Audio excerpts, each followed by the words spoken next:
Hi, welcome to Cage Minds MMA show. I'm Mika Frankl.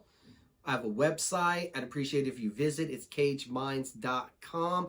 I have a YouTube channel. It's Cage Minds MMA show. Appreciate every like, every subscriber, every view. Social media, Facebook, it's Cage Minds Combat Sports News. Instagram, Cage Minds _CSN.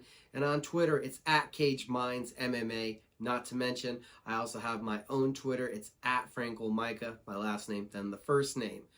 Also, check out the other podcasts I'm involved with, the After Hours Podcast Network, where you can hear MMA After Hours and Pro Wrestling After Hours. Both of those I do with Mr. Michael Carlisle. You can also check me out on Mike Adams 2.0 all year. We'll be playing Sports Factor Fiction in the first segment of the show. Not to mention last year, you could hear me on the show periodically with MMA and sports takes. So yeah, a lot of stuff going on, including our first fight week of the year. So we have Invicta FC, LFA, one championship, and UFC to talk about today. But first, let's get to the fight announcements, because there's been a lot of news from Bellator in the UFC over the last week. We're going to start off with the announcement that February 5th, Tim Means will be fighting Jeremiah Wells. That one is a welterweight matchup.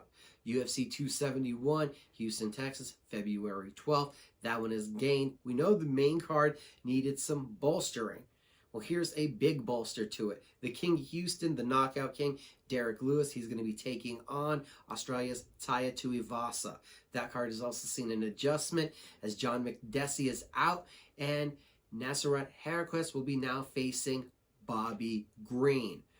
We have February 19th, UFC Fight Night, gaining the Battle of the Rafaels. Rafael dos Anjos versus Rafael Fiziev. That one a top 10 lightweight bout. Also in lightweight action, Jim Miller, Nicholas Motta added to that card. You're going to see Jair Rosenstruck versus Marcin Tybura. That one also a top 15 heavyweight matchup being added to the UFC Fight Night on February 25th. UFC 272 has been announced for March 5th. Huge news. The main event, Alexander Volkanovski, Max Holloway 3. Unfortunately, as soon as it was announced, the next day, it's announced that Max Holloway injured and out of it. Could it be Chan Sung Jung, the Korean Zombie? Henry Cejudo's throwing his hands up in the air. We have a featherweight main event kicking off this year. So Alexander Volkanovski still expected to be on that card. Co-main event, Aljamain Sterling, Peter Yan 2. Let's unify that bantamweight title of the world. Also announced for that card, Jalen Turner is going to be taking on Jamie Malarkey. That one's in the lightweight division. And dropping down to welterweight for the first time in his UFC career is going to be Kevin Holland taking on Alex Oliveira. Tough one. Nchukwu is going to be taking on Asmat Maranikhanov. That is in a light heavyweight bout. Drew Dober versus Rick Glenn at lightweight. And J.J. Aldrich, Ariana Lipsky in women's flyweight action has been announced for the UFC Fight Night on March 12th. Moving over to March 19th, Corey McKenna, Ellis Reed is a strawweight addition to that card. UFC Fight Night Columbus, the first fight night outside of the Apex and Forever, March 26th. That one has gained at bantamweight, Montel Jackson versus Donna Backrell, and Ohio's own Matt Brown versus Brian Barberina is rebooked for that card. UFC 273, April 9th. We have an addition of Mickey Gall versus Mike Malott, that one at welterweight. And Miesha Tate will drop down to flyweight, and welcoming her there will be former title challenger Lauren Murphy. That one, still not official, but close enough that I'd like to talk about it. And one I'd also like to talk about that's not official, doesn't have a date, but sounds like a lot of fun. Cubs sponsor would like to throw down with Uriah Faber to see who is the king of California. A SoCal legend, a North Cal legend. Let's do it. I love that one. Now we got some Bellator news for you. Also, the promotion has announced the signing of Rising Grand Prix lightweight winner Tufik Musavayev, and also the signing of LFA bantamweight champion unbeaten Richard Palencia. great additions. Also, acclaimed wrestler Patrick Downey is going to be jumping over to MMA. He is signed with Bellator. They've also inked UFC vet Justine Kish to fight in their women's flyweight division. Lance Gibson Jr. and Pedro Carvalho have re-signed with the promotion. And now we get to the announcements. Lucas Brenner versus Ben Lugo and Weber Almeida versus Josh Wright, both announced for Bellator 273. Bellator 274 has been announced for February 19th at the Mohegan Sun Arena. Number 4 ranked welterweight Neiman Gracie against number 5 ranked Logan Story will be your main event. Number 8 ranked welterweight Andrei Korshakov will welcome Makhmed Romanov to the promotion in the co-main event. Flyweight action also on the main card. Veta Ortega, number 6, taking on unbeaten Karian Melendez. We have top 10 heavyweights meeting as Sid Soma takes on unbeaten Davion Franklin. Georgia Gadahanian is going to face Adam Piccolotti. Mandel Nall is going to take on Nick Brown. Unbeaten Jalen Bates versus Chris Dunsif. Unbeaten Justin Montalvo versus Corey Samuels. Isaiah Hockett versus Albert Brickhead. And then for Bellator 275, we have 2 additions both in the bantamweight division. We're going to see Brett Johns versus unbeaten Krishid Kaktorov and Brian Moore versus Jornel Lugo. It's also not official, but pretty close and in the works that Juliana Velasquez will be defending the Bellator Women's Flyweight title against Liz Carmouche in April. Couple news and notes for you guys about the LFA. LFA 134 has been announced for February 4th in Hammond, Indiana. LFA 124 has been announced for February 11th in Phoenix, Arizona. And LFA 125, February 25th, Niagara Falls, New York. Now let's talk about the fights, something we've been looking forward to, obviously something we've missed so far over the last couple weeks. The year gets started with some midweek action. Invicta FC 45 live and free on their YouTube channel. Wednesday night, starting at 8 p.m. Eastern from Kansas City. Main event of the 6-fight card, women's atomweight world title rematch. Alicia Zappitella defeated Jessica Dablani by split decision. They're running it back. Zappitella hasn't fought since that one, but we did see her with a couple guest appearances in Impact Wrestling. When we saw her last in action in that matchup with Dablani, Zappitella obviously showed improvements and gains in the striking realm, and the wrestling was there when she needed to get the top position. Dablani didn't take the split decision from the judges lying down. She demanded an opportunity, jumped into the Phoenix tournament, won all 3 fights by decision to cement herself as the number 1 contender. Then went up to the grappling realm, 6-1 in grappling matches, a win in the kickboxing ring. 6 weeks ago was her last grappling match, now fully focused in for camp. Dablani is coming on a warpath, feeling she was robbed by the judges.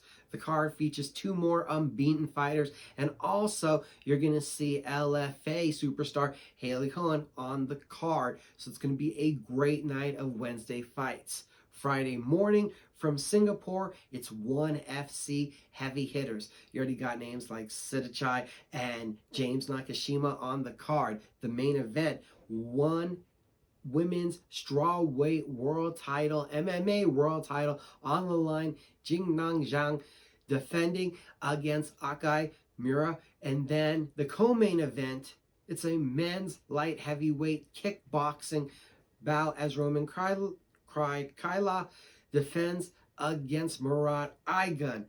So you get action here in America on Wednesday night. Early in the morning, Bleacher Report has you on Friday. Friday night, turn your attentions to UFC Fight Pass. LFA 121 from Dallas, Texas. The main event has Aaron McKenzie, 10-2-1, a 3-fight win streak, taking on Joshua Jones, 11-5. Jones, 5 knockouts, 4 submissions. His last 3 wins, all in Bellator, all finishes.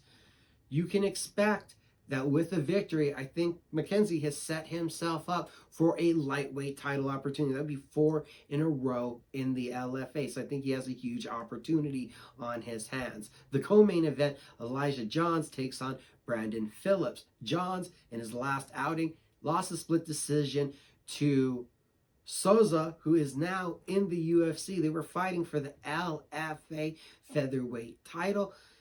Now he's taking on Brandon Phillips. Phillips dropping down to 45, coming off of a decision loss to Aaron McKenzie up at 55. So this will be another big opportunity for Phillips there in the LFA. Isaiah Gutierrez, back-to-back decision wins. He returns to the LFA for the second time. And Steve Jones versus Chris Brown is happening.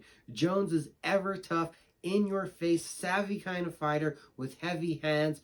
Brown, 2-0 in 2021, was on the short list for Fighter of the Year in the LFA. 2 of his 3 losses come by split decision, including to current UFC fighter Ignacio Bahamondes. We saw that one here in the LFA. So you got a couple fighters there that could really stand out, and a fight that I believe can be an early Fight of the Year candidate, not to mention the LFA debut of Anvar Boy Nazaranov. And Boy Nazaranov is an incredible kickboxer. What level kickboxer? He has a win in the kickboxing ring over Giga Chikadze, who we'll talk about in a little bit, who's headlining the UFC Fight Night this weekend, a perennial MMA World Title Challenger. So Boyzinian, that guy is somebody to keep an eye on. 2-0, 2 wins by knockout. This will just give him 3 MMA fights, but as we saw with Fajeda, as we've seen with Adesanya, Chikadze, these kickboxers are coming in and they're making a difference in MMA and doing so very quickly. The first UFC of the year is Saturday night, UFC Vegas 46 at the Apex, a top 10 featherweight matchup in the main event. Number 5 Calvin Kattar, 22-5, taking on number 8 Giga Chikadze, 14-2. Chikadze also with 44 fights of experience from his kickboxing career, 38 wins, 22 of those came by knockout. And Chikadze will come into this fight with a 2-inch reach advantage. Fight metric will tell us that Kattar lands 5 strikes per minute, while Chikadze at 3.76. Kattar absorbs 8 strikes per minute, while Chikadze at 2.69. Telling me right there, Chikadze is the more measured fighter, Kattar's more active. That's a lot of what we've seen. Also, some of that could come from, at least on the absorb side for Kattar, that crazy fight we saw last January against Max Holloway. Obviously going to blow up some of those numbers. Kattar, he works behind the jab. He's a traditional boxing striker. You wonder how he's going to fare against the leg kicks of Chikadze, and you worry about the speed. The speed was deafening and a crazy advantage for Chikadze in his most recent win against Edson Barbosa. Chikadze, a 9-fight win streak, the last 3 by knockout. And that one against Barbosa, a wicked straight left from southpaw. The Giga kick from southpaw. We've just also seen this right hook now from the orthodox stance. Slick in and out, so fast. But that energy expenditure does lead to Chikadze slowing as the fight goes on. We saw that in the 3rd round against Barbosa. Even though he did get the finish in that round, he was starting to wane a bit in his output. Well, Kattar stays consistent throughout a long fight. And we've seen Kattar be able to pick up some big wins. 4-2 in his last 6. Ige, Stevens, Lamas, victories over those caliber of fighters have proven how tough Calvin Kattar is. Not to mention that beating again, the strikes he absorbed from Max Holloway, it's a different level of toughness. If Chikadze is able to get an impressive early victory here, it would speak volumes of his potential in this sport. One, Holloway couldn't get that finish. Why are we talking about an early finish? Well, that's also because of what we mentioned earlier on in the show. Max Holloway is immediately out of the Volkanovski trilogy fight. It looks like Volkanovski will still remain on that UFC 272 card. That is a big open spot that I would assume would be perfect for Chikadze. A win here, 10-fight win streak. Early win, that's impressive. The right call out the world title is Chikadze's. It looks like Chan Sung Jung, Henry Cejudo, and of course Yair Rodriguez have all raised their hands to fight Alexander Volkanovski, but I really feel that it's Giga Chikadze's fight. It's that John Jones scenario. We all know it. John Jones, huge impressive performance. Do you want to fight Shogun Rua on 3 weeks notice? This would be 6 weeks notice. I think this is Chikadze's time. He has to seize the moment. Not saying that Calvin Kattar can't get it done, but if we had some kind of evidence that Kattar was going to attack the wrestling and look to put Chikadze on his heels, mix up strategies, I'd feel a lot better about the chances for the Bostonian. But as we laid here, I think the more diverse striker is Chikadze, and I think he's the better athlete. He also has, with that crazy kickboxing background, an experience advantage, even though Kattar does have more MMA experience. I think that Chikadze has quickly caught up to this sport. We've seen it again. High-level kickboxers are making an impact in the sport. I think the Georgian pulls off the victory. In the co-main event, at one point we were expecting to see Muslim Sakaev against Michel Pereira. That fight is off. Sakaev is out. But Michel Pereira is still listed on some sites as part of the card, so we'll have to wait to see if we get a late notice opponent for the surging Brazilian.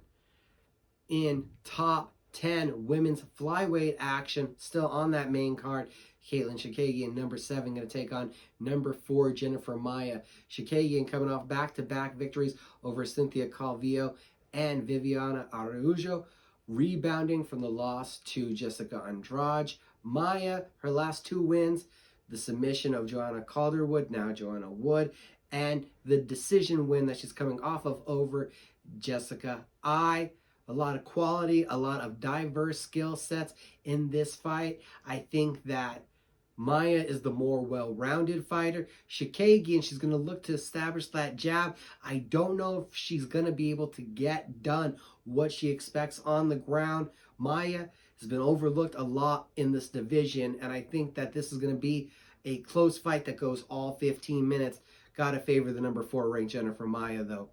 In the flyweight division on the men's side, number 5 ranked Brandon Royvall is going to take on number 7 Rodrigo Borentin. Borentin, 11 submissions, 3 knockouts, coming off of a decision win over Matt Schnell, rebounding. Couple rough fights for Borentin in there. We've seen him grounded out, we've seen him knocked out, but he got back into the win column. Now on the other side, Royvall, a 4-fight win streak, all submissions, a huge wave of momentum, looked like he was about on the cusp of a title opportunity when his shoulder dislocated against Brandon Moreno, and then in his comeback fight got submitted by Pantoja. Brandon Royvall, a wild man on the ground, incredible arm bars, triangles, and chokes, a finisher who is going after it from the moment the bell rings.